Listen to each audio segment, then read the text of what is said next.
Hey guys, welcome back to the Old Paths. Today we're going to talk about the one thing that every reseller can agree on that they hate, and that's seeing returns coming back to you.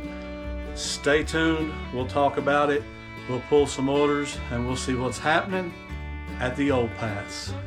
Alright guys, we're going to show you what we sold today. First of all is a 1984 World Bible Society New Testament in Living Sound KJV dramatized with music. That's on rack 11. So right here. So there it is. And these, I believe these are the cassette tapes. Yep, those are the cassette tapes. And they look really, really good. And those sold for $19.99. Then, let's close this up. Then in J3, I have a Stamping Up set. Let's go ahead and pull this out. Sophisticated Serifs. Oh, right on top. Pretty nice, pretty nice. That one sold for $15.99. All right. Then on rack 10, we have an UNESCO Disney Classic Cinderella musical water ball sculpture. Rack 10, right here in front. That was handy, right there in front. You can't really see it, but it's a Cinderella globe, snow globe inside there. Kind of hard to see, but pretty neat. Sold for $42.99. Next up, we have another one in J3, another Stampin' Up. This one is Winter Woods. Winter Woods. Now, we're not going to get as lucky this time, I'd say. It won't be on top. Nope. Let's see. Winter Woods. Right there it is. And it's a good one. It sold for $34.99. So that's a really good Stampin' Up set. People, I'm sure, think that we're crazy for selling Stampin' Up, but it can be really good money, and it's so easy to pack. It's just like shipping a DVD. All right, put that up. Next, we have a hat, and it's right up here. It's the Washington Redskins hat. I've had this thing forever, and it finally sold $18.04. I think the nostalgia of Washington Redskins is starting to wear off a little bit. It's not as hot as it used to be. Rack 10, a vintage 1995 Santa Claus Possible Dreams figure. And he is right here. He's a Fisherman Santa. And he sold for $32.99.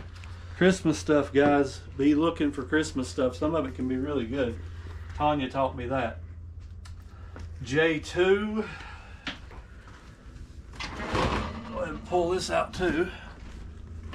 J2, got a Heartfelt Creations. This one is Holly Berry Spray. Right there, I was looking over it. Holly Berry Spray. And these are pretty good too. I'd never heard of Heartfelt Creations. This one sold for $19.99. And I bought, well, Tanya bought them. She got, you can see that bin's completely full. There's like 40 or something in there, but she bought like 50 of those, and they're selling really quick. All right. And one more item. We had a kind of a slow weekend, really slow compared to the last few, but the last item is a Elsa scrap album, travel album on rack 2. So around here,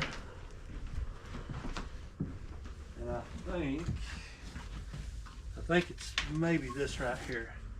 Yeah, right there. Travel photo album. So pretty neat looking.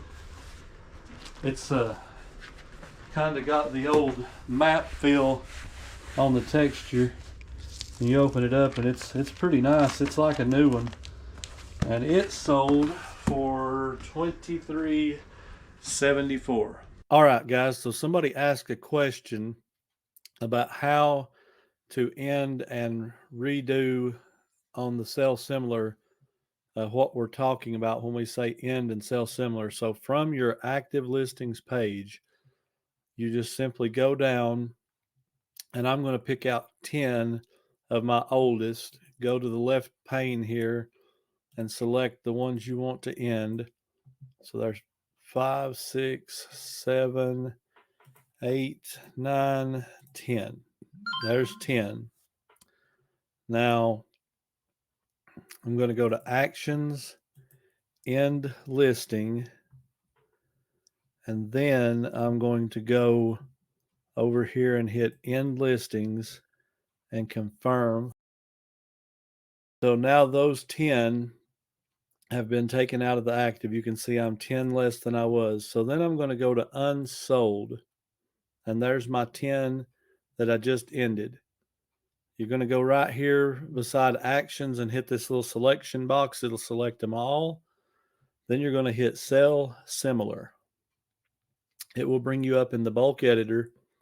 And in the bulk editor, you have the opportunity to change your titles, change your SKUs, prices, anything you need to change or want to change. Most of the time, I leave everything the way it is. And if you're satisfied with that, you just hit Submit All and then click Submit. It will process them. It will say Done. Click Done. It will take you back. All those 10 are still in the unsold folder, but I like to check in my active folder and make sure there they are. I've got $13.98. So they're there. I'll go back to my unsold folder and I'll delete those. That way I don't accidentally list them again sometime when I don't really have them. And that's all there is to it, guys. All right, guys. So I want to talk about returns for just a few minutes. I have 5 returns currently open. That's a lot. I normally have 1 to 2 at max open at a time, and I go forever without having any, and then all of a sudden it seems like they hit all at once. But 5 all at once. And this is the most money I've had out on returns at one time ever. I've got $700 in returns open right now. And here's the thing. I could accept the one that's a $40 return. I could accept it, eat that money, go ahead and refund them. They just said it didn't work. Okay. So that's $40. Now, it's not a heavy item. It'll come back first class. Well, not first class, but ground advantage. But if I wanted to let them just have their money back, I could do that. But then what if they're not telling you the truth and they're actually wanting a free item? That we all know that happens. So a lot of people will just give their money back, but I have got to the point now where I'm tired of giving stuff away. We've done it a lot in the past, just ate the money and gave the return, but I went ahead and told the guy, pack it up and send it back. I know it'll cost me money if it really is defective. Oh well, at least I know if it was true or not. The buyer didn't get a free item. They had to send it back. Maybe 1 out of 5 is a legit my fault type of deal. I really don't even know if that one is. But listen, this is the one thing that all of us hate. All resellers, if you resell on eBay, I guess on Whatnot, I guess you can return stuff on Whatnot. If you sell on Mercari, Poshmark, I don't know what their return policies are, or Amazon. I'm not sure what their policy is, but all of them are going to have returns more than likely. And if you get returns, it's never pleasant. We're never happy about this. You never want to see them coming, especially when they total $700. Because a good month can turn into a mediocre month when returns come along, because it doesn't just cost you what you sold it for giving it back. You got to pay for the shipping on the way back. You got to pay for the shipping on the way there, and you got to give all their money back to them. So you end up losing quite a bit of money on the deal. So it pays to be diligent in what you buy good items. I did, and these were all, the 2 of them that had to be tested was tested, 3 I guess, was tested. They're all good items. But it happens. Don't beat yourself up if you get returns. It happens to everybody. But it is the one thing. I have found that if you ask resellers, they're going to tell you, if you say, what would be the one thing that you hate the most about reselling? It would have to be the returns. Nobody wants to see a $300 item go out the door just to turn around and come back. Or What if you have a really high dollar item? You don't want to see that go out the door, get damaged, and your buyer sends you an email saying, hey, my item got damaged. And I know we could offer insurance, but you know eBay, if they press, there really is no such thing as no returns on eBay. People ask me, why do you do free returns? You might as well. Because if somebody wants to say it's not as described, you're giving them their money back. That's just the way eBay works. Whether they make you give it back to them or they say, hey, we'll let you do the 50%, which sometimes you can do that, and they do the other 50%. Sometimes that happens, sometimes it don't, if you have a legitimate case. But most of the time, if not all of the time, if somebody really wants their money back and they're willing to send you an item back, they're going to get their money back. So returns are never going to be pleasant.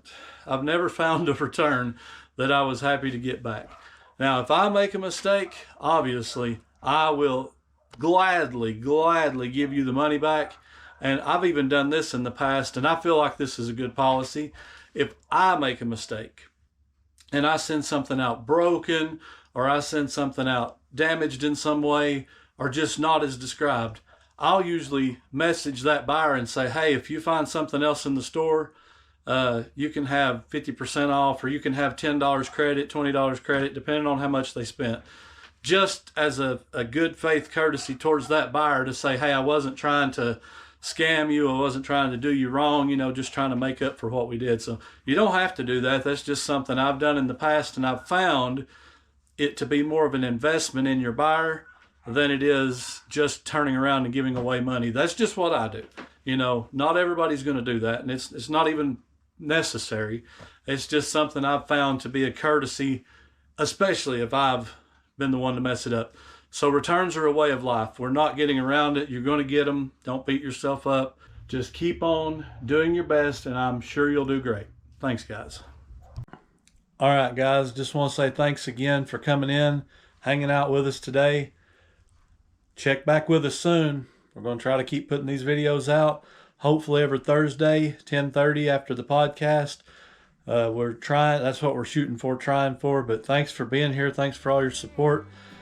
Hang out just another minute. Got a little bit of footage from a little ride me and Logan took, so stay tuned for that. But yeah, thank you guys so much. Till next time, we love you guys. Take care.